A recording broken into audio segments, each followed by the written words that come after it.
is a true parrotfish. This is a true parrotfish. That's right. Take them all in, ladies and gentlemen.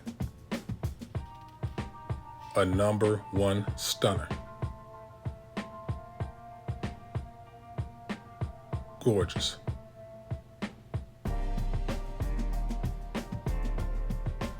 Just look at the patterns on them. Majestic.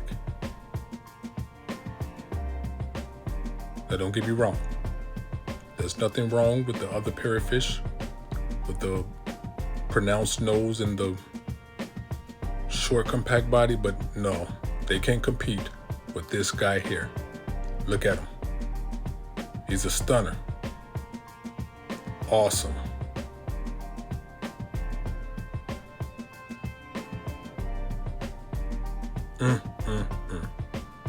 What a gorgeous fish.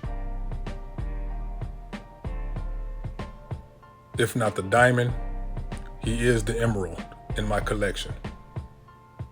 Hands down. The true parrotfish.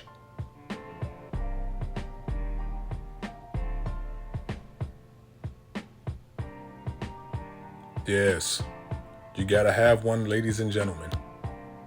My collection would not be complete without this guy.